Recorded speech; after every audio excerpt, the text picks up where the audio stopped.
महाराज जी मैहर माँ शारदा जो है, इनका क्या रहस्य है? पहली बार कहते हैं आल्हा उदल जी पूजा करते हैं महाराज, कुछ बताइए। माँ शारदा सरस्वती का रूप है, स्वयंभू मूर्ति है, किसी ने लाया नहीं बैठाया नहीं। जब से पृथ्वी है तब से माँ शारदा है।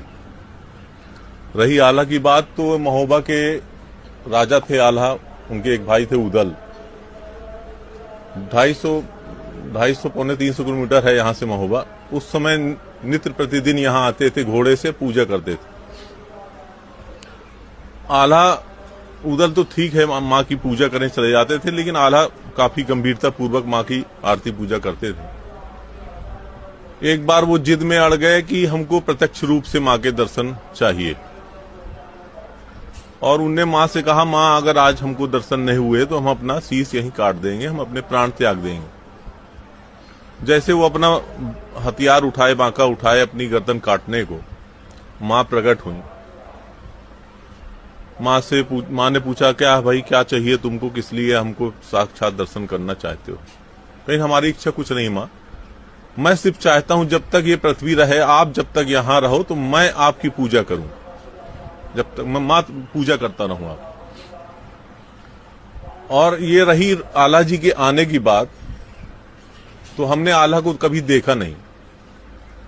पिताजी ने ये बताया कि 2 बार पीछे आला ताल में जो कमल का कुंड है, जहां कमल के फूल उगते हैं, तो 2 बार उनको पिताजी को ताजे फूल कमल के मिले।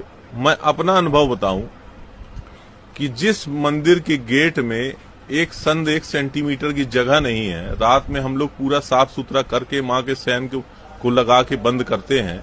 सुबह हम पट खोलते हैं तो देखते हैं उसी सैन में विशाल काय अजगर, इतना मोटा अजगर वहीं पड़े हैं, वो विश्राम कर रहे हैं।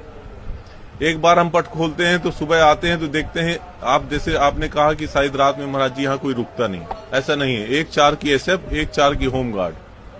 और इसको उनका भाग्य कहें या हमारा दुर्भाग्य कहें कि हमसे ज्यादा अनुभूति उनको होती है जो नाइट में रहते हैं। तो हम सुबह आए पट खोलने, जब करीब 4 सवा 4 बजे, तो देखे कि 10 के 10 वो पुलिस के सिपाही वर्दी में और बाल्टी में जल लिए खड़े हैं। तो मैंने पूछा, भैया आज आप लोग 10 के 10 हमेशा एक ड्यूटी करते हो, 10 लोग क्यों हो वर्दी में? कोई आपका अधिकारी आ रहा है? नहीं महाराज जी, जब आप जहां से स्नान कराते हैं तो वो एक पाइपलाइन है, जब हम स्नान कराते हैं तब उसमें जल निकलता है। फिर 3:30 बजे अपने आप वहां से जल निकलने लगा, कि जैसे अंदर कोई स्नान करा रहा हो। हम लोग गेट खोल के अंदर जब पहुंचे थे, देखे कोई नहीं, तो वो जल हम इकट्ठा करके रखे। एक बार की बात बताऊं कि शाम को मैंने